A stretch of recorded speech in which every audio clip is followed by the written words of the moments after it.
Okay, Coach, the Lady Rail Splitters have reeled off 4 consecutive wins now. They're really starting to hit their stride in conference play. And after the team has, once they hit the court this coming Saturday, what will be a full week off, kind of for preparation, kind of a little bit of a break in the schedule. We'll talk about the victory this past Saturday against the Coker Cobras right here in Tex Turner. What was the second straight home victory for you guys, and it was a 16-point victory. Really a complete performance for the team, able to really utilize another third quarter run. That third quarter has been so key for the team really here in all these victories, and again with 16-point victory over Coker. So what did you see overall in that matchup?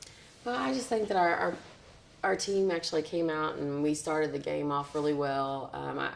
I've been feeling here lately in the last few games that we kind of are on cruise control a little bit in the first and second quarter, and I think that's why the third quarter stands out so much, because we actually, you kind of go in there at halftime and, rattle them a little bit and that sort of thing, and then they come out and it's just a more effort, more aggressive third quarter, which obviously transfers in the points. But I just feel like, Coker, I've been telling our players, I'm happy with our victories, and I don't ever want to kind of be Debbie Downer, but I don't want us to be complacent. I don't want us to be, happy or just satisfied with what we're doing when I don't feel like we're putting complete games together. For example, I felt like Coker, we took one more step further than even Anderson, because I felt like we put 3 solid quarters together. Now, in the fourth quarter, we maintained, but I didn't feel like the aggressiveness was there. I almost felt like our third quarter in our mind was the fourth quarter. We finished the game, and then in the fourth quarter, we were like, shocked that the game was still continuing to carry on. And so, I feel like, again, every game, at least these past 4, we've been getting a step closer to that complete game. And we're starting 2 freshmen, we're young, we're inexperienced, and it shows in those regards, because with the veteran team you'd be more disciplined, and but I feel like like I said, we're taking strides every game to get more disciplined and more consistent.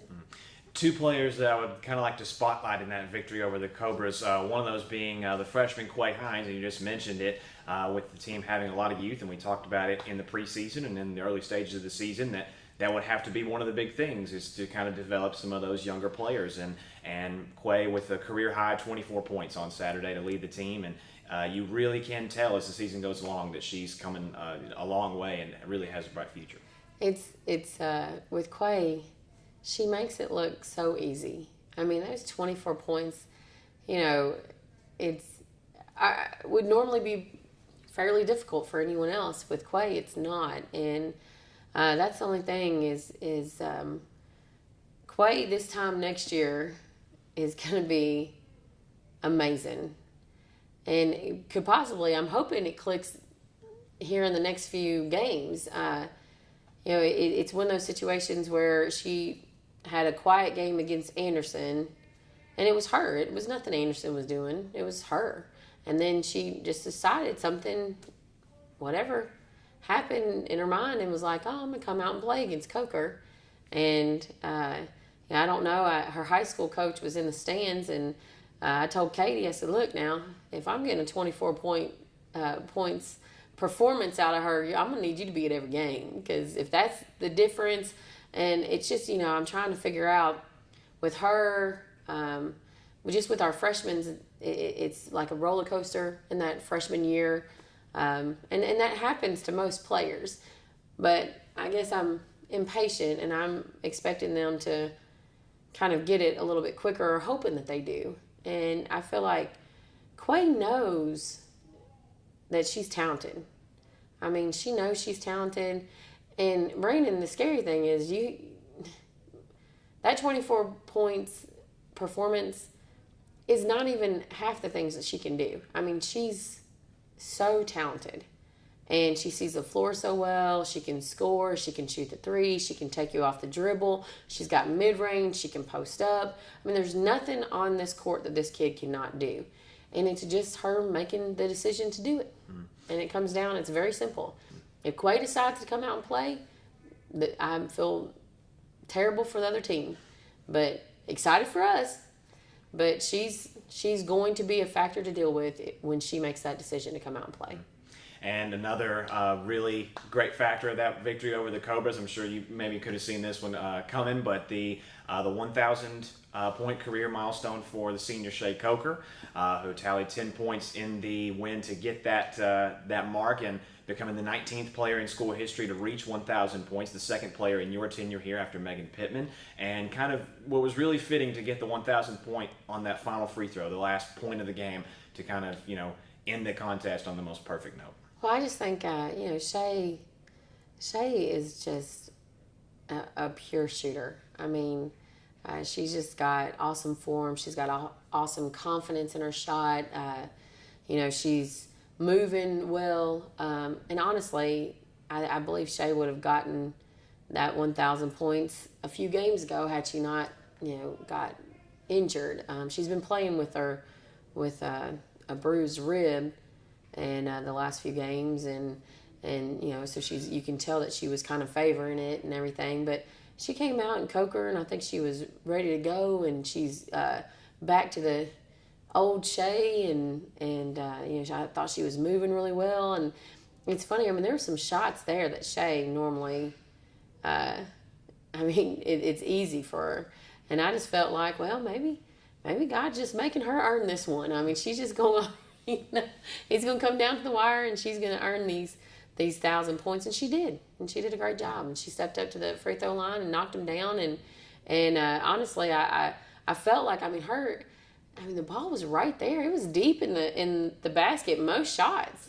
and there was one time that she had 2 offensive rebounds and had 2 bunny shots, and Shea hits that all day long, and for whatever reason they just rolled out. So obviously it was a situation where she's going to have to, buckle down and earn them from the line, and she did. And she's a great shooter, and I was not a bit surprised that Shea Coker is going to reach that 1,000 point milestone at all. And I still think there's big things to come in the season for Shea. And now that the team has reeled off 4 consecutive victories, we talked about the actual statistic there in the third quarter in this 4-game winning streak. The team's outscored their opponents 91-47, and has really, after suffering the really close loss to Wingate right before the Christmas holiday, you have the big win over Southern Indiana. Now you've since then defeated Little Rhine, pulled off the close win against Anderson, what was a tight margin of victory, and now the win over Coker. In this 4-game stretch, kind of specifically, what have you seen from the team that has been different from the start of the season, and how have they matured as the season goes along? Well, what you said is exactly matured. It's maturity. It's not the first couple games. Honestly, if I had this team that I have right now at the start of the season, with the maturity that we have now, with the experience that we have now, I don't believe we would have 5 losses, to be very honest. But it's just it's understanding your teammates. It's understanding time and score. It's game situations. I just feel like we are getting better and better every single day in practice. And Brandon, I can't look, or I couldn't say that at the beginning. I felt like there was so many practices that were passing by that, I was telling our players, I was like, I don't feel like we progressed today. I don't feel like we got better. I don't want to waste time. And there was a couple practices, and again, it comes from intensity, and it's, you got freshmen on this team that were the best player on their high school team. Every player on our team was the best player on their high school team. And so the focus and the intensity and things that they had to do in high school wasn't really there, because you're so much better than your high school teammates that every coach, I'm sure, is trying to get your teammates up to your level. Well, it's not like that in college. The more that you work as an individual, the better that you get every single day as an individual, the better our team gets as a whole. And we desperately need that. And I just feel like the intensity in practice wasn't there a lot of days. And I think they're starting to understand the importance of just, come to practice. And if we make practice hard, the games will be easy because we're so talented. And, I know you and I have discussed this before, but what would be called a second string, I don't like saying that because our team does not fit that norm. But, our second lineup is just as strong as our first. And so our practices are really competitive. And, if you're going through, going against that hard competition every single day, then, and we're so, again, you're going against very talented players in their own right, it makes the game easy.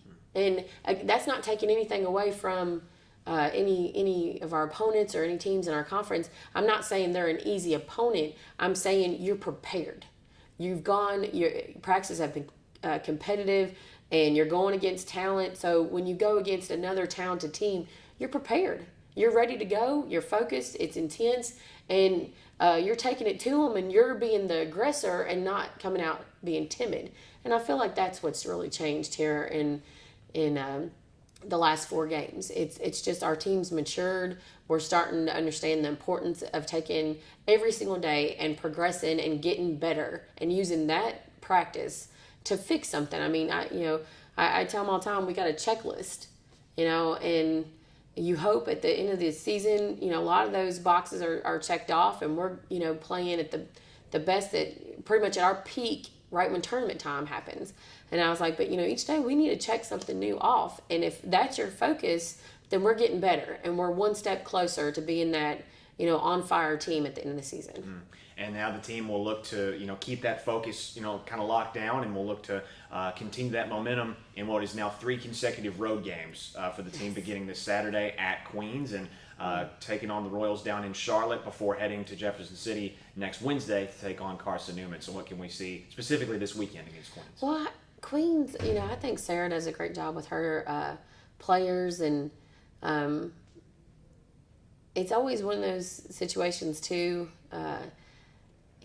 with a group of a bunch of newcomers, that the focus has to be there on the road. And, I tell the players all the time, I want you to enjoy traveling. That's your time to be with your teammates and stuff. But, we got a job to do, and we need to keep our focus, towards that as well. And so, with Queens, we're heading down there, and I don't think it's going to be an easy game. And you got to remind our players all the time, don't look past anybody, because they're going to come out and they're going to give you their best shot, and on any given night, that's enough for a team to be successful. And we got to go down there and we got to use that game to get better, just like we do practices. We got to use that game to get better so that we're where we need to be for Carson Newman, and we need to use the Carson Newman game to get better so that we're where we need to be for the next game. Every game's got to build, and I feel like they're doing that. I feel like Southern Indiana kind of jump-started us, and then we went in the break, and then, the only thing I will say about LR is that first half, I think we had a couple kids still on break, but we got it together. In that second half, we came out like our team knows how to do, and we were able to pull out the victory there. And then, just from that game to Anderson, I feel like we're building. To Coker, we're building. And if we can keep this stride going, and it's not, no game is going to be perfect. And I'm not asking for perfection. I'm asking for effort. You give me your maximum effort and let the chips fall where they may. And I feel very positive that, if you're playing 100% effort, we'll get the results we want. And I feel like that'll be the case against Queens. We come out there and we're playing the way that we know how, taking care of the ball, hitting the boards, getting out and running, being very aggressive on defense, sharing the ball. We're going to be successful.